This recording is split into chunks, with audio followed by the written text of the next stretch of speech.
How is everyone doing today? We are taking a look at another Marvel Legends Gameverse series set here, two-pack, and this time it is War Machine and Omega Red. Now, we're not going to look at the packaging too much because it is exactly the same. If you've watched the Psylocke and Thanos or Captain America and Venom recently, the two-pack is the same. It's just the pixelation of each name, War Machine, Omega Red, both sides of the characters looking really good. And then, of course, the back shows both the figures in a pose. Health bars of all the other characters that is a part of this set, and of course, a little bio top about this face-off between the two. Of course, the bottom, your legalese, warnings, all that stuff. But you're not here for the packaging. Let's crank them open and see what they have to offer. Before I get the figures out of the tray, I just want to take a quick look at the accessories. So, of course, as standard issue Marvel Legends, they come with fisted hands and open hands, along with a few parts to each his own that make them unique. Again, for paying $60 for this two pack, I think Hasbro should have thrown in a little more stuff for the price, but it is what it is.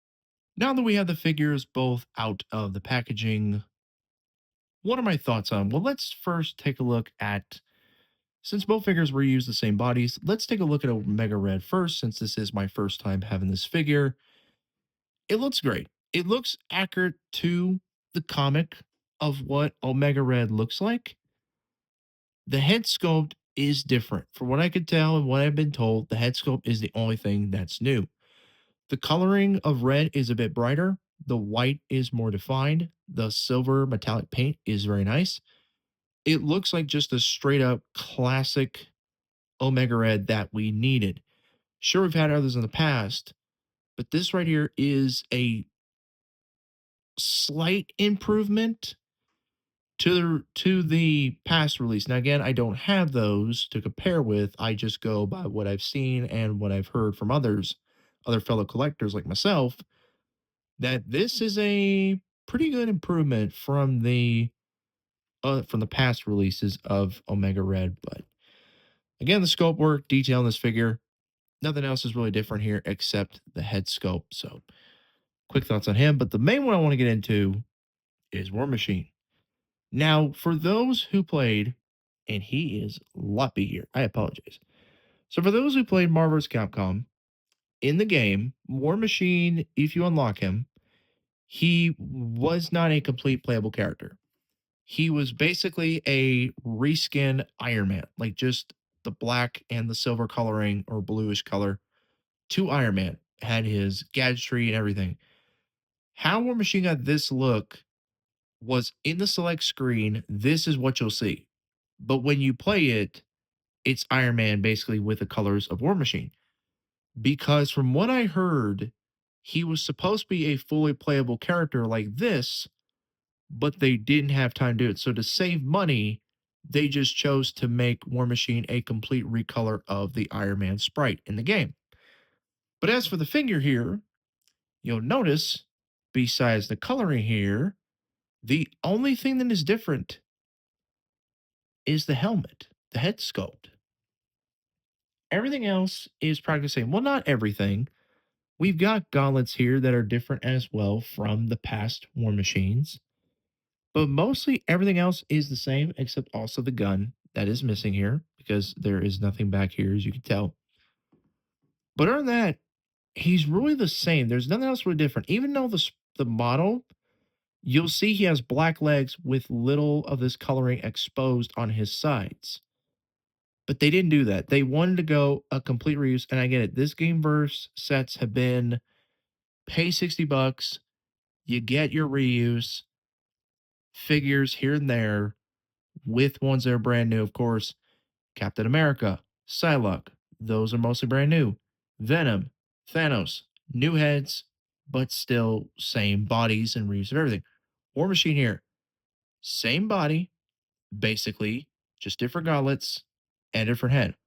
Omega Red, better colors, but a different head sculpt. So you really see here where they say, look at the pinless arms and the pin legs on these figures. This is what I don't get.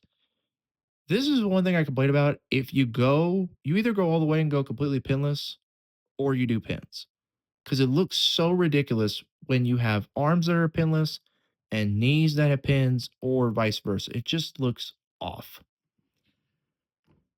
But my overall thoughts on these two, I mean, it's not a bad pack, but I know it hit clearance for a while.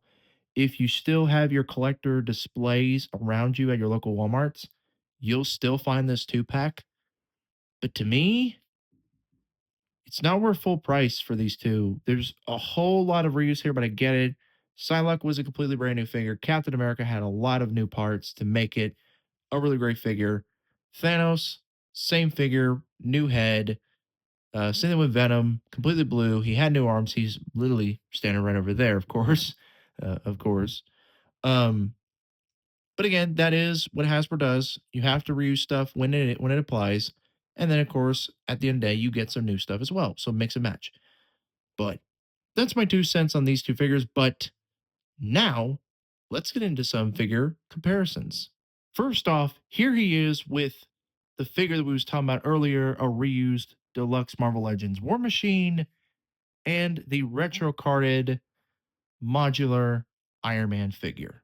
And lastly, here they are with the Marvel Legends Captain America and the Storm Arena Ryu. So after me rambling about both of these figures, I ask you, you've heard my thoughts, but what's your thoughts about this two pack? Did you get it? Did you pass it? Is it worth the full price? Is it worth clearance? Let me know down in the comment section below. And as always, everyone, take care. Plastic Man,